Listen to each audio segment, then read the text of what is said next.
Today, we're lacing up our sneakers because we are getting our finances in shape by breaking down Ellie Kay's incredible book, The 60-Minute Money Workout.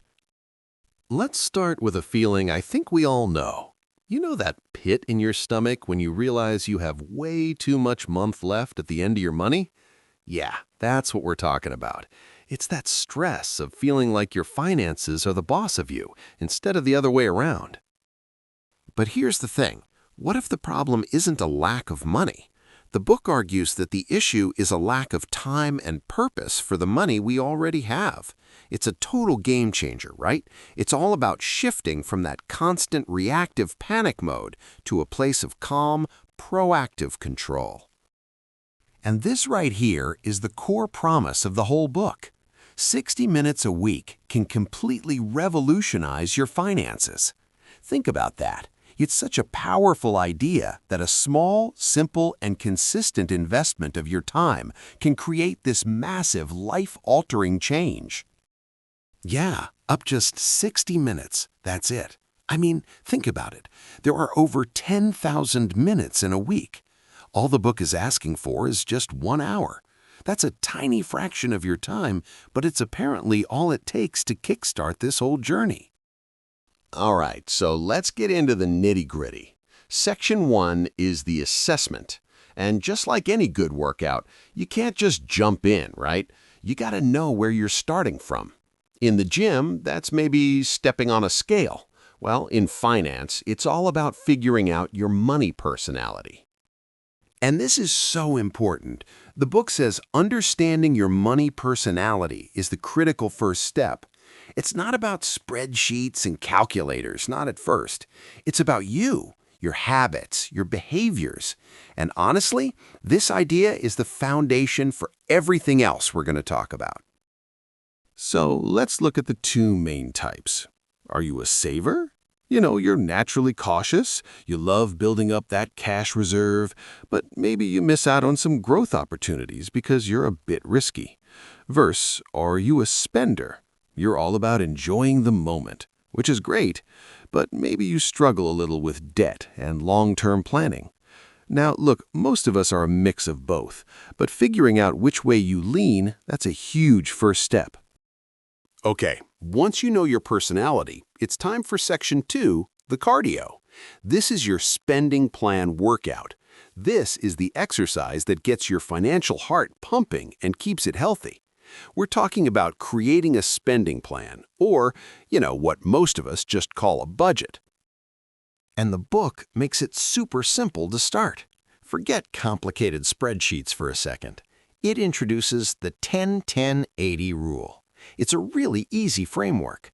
Here's how it breaks down. 10% goes to giving, 10% goes to saving, and you live on the other 80%.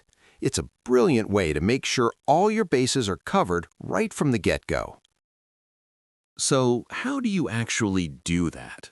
Well, there are 6 steps to a workable spending plan. First, you set your goals. You got to know where you're going. Then you track your spending for a few months to see where the money's really going. Step 3, you put it all on a chart to find the problem spots. Then step 4, you create a new budget based on that 10-10-80 rule and your goals. Step 5, you check in on your progress. And finally, step 6, and this one is so important, you reward yourself.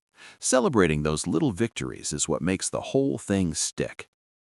If you are finding this video helpful, please make sure to hit that like button and share it with someone who this might help and be a benefit to their financial decision-makings.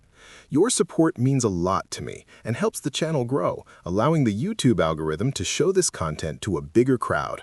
More people can benefit from these ideas and hopefully improve their financial well-being. All right, now for the strength training. This is the heavy lifting part of the workout. To build real financial muscle, you gotta tackle the biggest, heaviest thing in the room. And for a lot of us, that's debt. So the book asks a pretty blunt question. Do you need to go on a debt diet? It's got this quick little test. Think of it like stepping on the scale before a workout. It helps you get real about whether your finances are carrying a little too much unhealthy weight. And here are some of the warning signs. Are you using a credit card for things you absolutely need, like groceries? Only making minimum payments? Hiding purchases? If just 2 of these sound familiar, the book says it's time for a debt diet. But listen to this. If 5 or more of these apply to you, the book calls that financially obese and says you need to take action right away. That's a serious wake-up call for sure. Okay, so what do? The book's key strategy is the Snowball Debt Reduction Plan. Now, you might be thinking, shouldn't I pay off the highest interest debt first? And mathematically, yeah, maybe. But this is all about psychology. You pay off the smallest debts first. Why? Because you get these quick, amazing wins that build up your motivation and create a snowball effect. It's genius, really. Okay, you've done the hard work. You did the assessment, the cardio, the strength training. Now it's time for your financial cool down. This is where we put it all together and make sure these new habits stick for the long haul.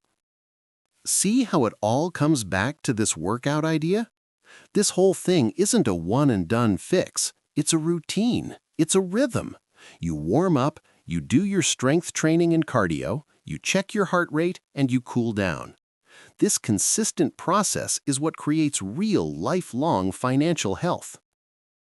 So, let's wrap this up. What are the big takeaways here?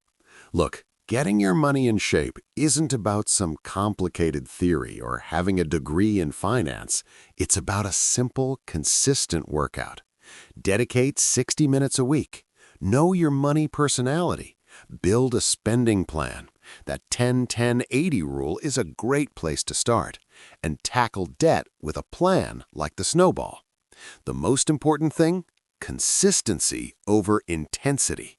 It's just about showing up. So the real question for you is, what's one small exercise you can start this week? Make sure you hit that subscribe button so you don't miss out on future videos. Thanks for watching. I'm Finance Puppy, and here's to a better financial tomorrow. Cheers!